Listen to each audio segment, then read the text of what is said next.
All right, for more on this, Mustafa, who is a journalist joining us live from Tripoli, will get us a better understanding of the actual scenario. Welcome to the broadcast, Muath.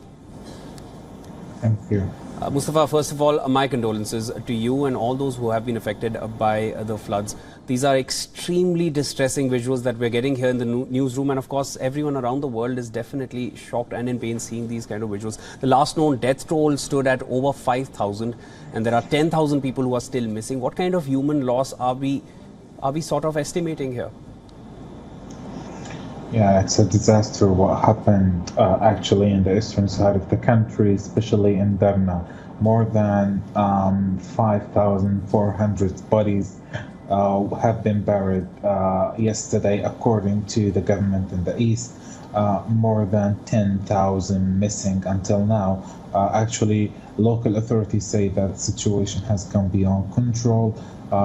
There is 3 dams in Derna were collapsed. It's a disaster.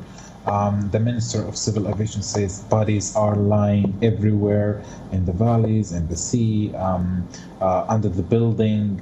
It's a disaster. The road actually into Derna is blocked. There's actually 2 roads lead to Derna. They were totally destroyed and blocked by the flood.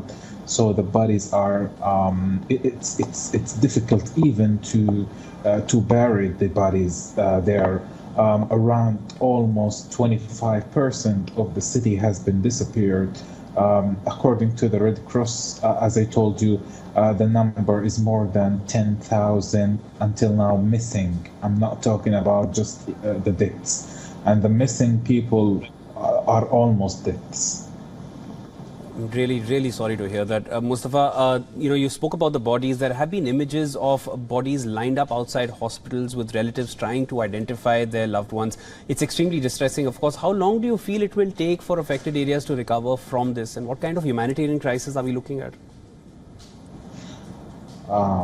Actually, it's so difficult, as I told you, to enter the city because the roads were destroyed and blocked by the floods. The head of the GNU said a plane departs for Benghazi loaded with medical supplies to support the stricken areas. And also Turkish Defense Ministry sent aircraft belong to Turkey.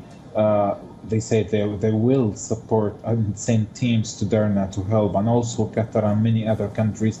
But we're here talking about Benghazi, and there is like a distance between Benghazi and Derna. There were around 300 kilometers, and we're talking about a blocked road.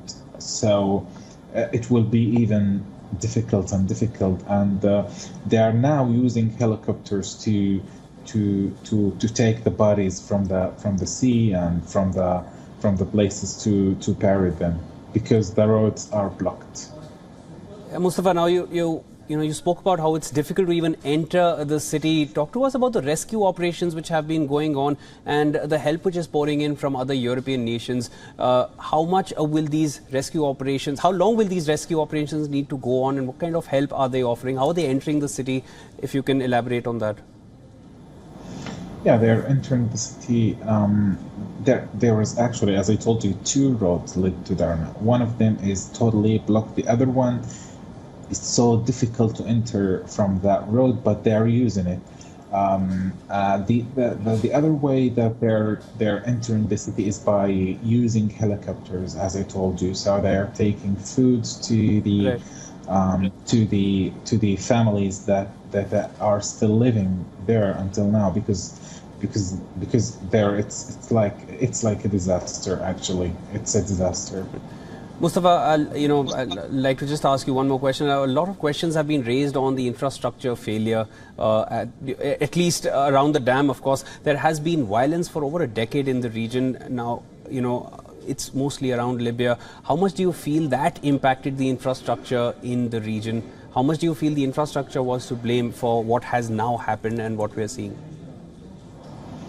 Well, that's actually the main reason for that, or let's say this is the second main reason for the disaster.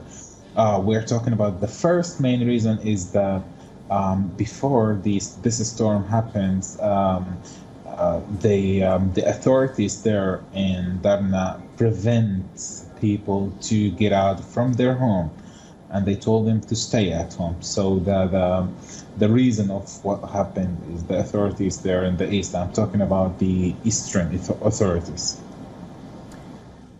All right, Muat, thank you so much for joining in on the broadcast and giving us all those insights on what really, one is going through in the region. Of course, all our prayers with the people of Derna or with the people of Libya, and hoping that everyone recovers from this at the earliest.